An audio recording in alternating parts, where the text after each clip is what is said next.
We just had a divisive and hard-fought presidential election.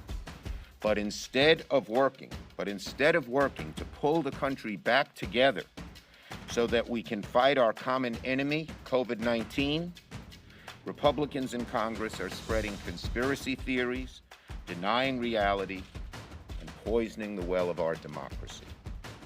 The Republicans should stop their shenanigans about an election that President Trump has already lost and focus their attention on the immediate issue at hand, providing relief to a country living through the COVID health and economic crises.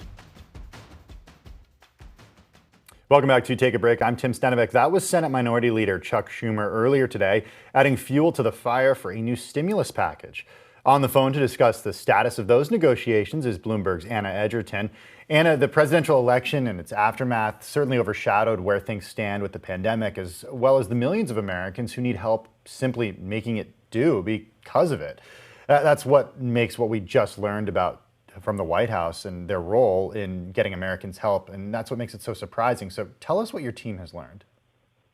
Yeah, so it looks like the White House, specifically Treasury Secretary Steven Mnuchin, is not looking to take a leadership role in the next round of stimulus negotiations. They're going to leave it up to Senate Majority Leader Mitch McConnell, of course, the Republican leader in the Senate, to try to work something out with House Speaker Nancy Pelosi. And the reason why this is not good news for stimulus getting done is that the two sides remain very far apart.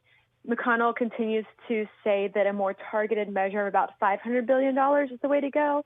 And House Speaker Nancy Pelosi, backed up by Senate Minority Leader Chuck Schumer, are still pushing for more than $2 trillion in fiscal stimulus spending. So it doesn't look like they're going to be able to bridge that divide anytime soon. Yeah, that is a huge gap. I mean, between $500 million and more than $2 trillion, what are the chances of getting something above $1 trillion passed before January 20th, 2021? Yeah, so the date we're looking at is December 11th. That's the date of the current round of government spending runs out.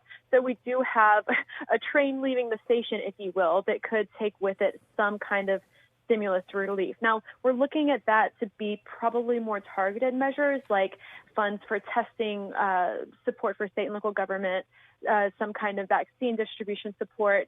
But if Pelosi and Schumer allow very many of their demands to be included in a kind of a smaller round of stimulus now with this must-pass bill, they lose some of their leverage for a bigger bill next year.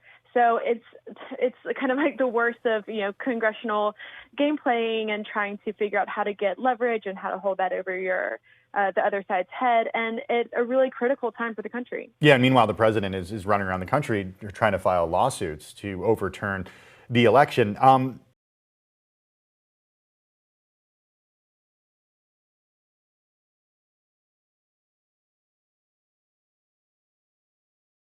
The biggest stories the moment they happen from around the globe. Subscribe to Bloomberg Quick Take now for insight in an instant.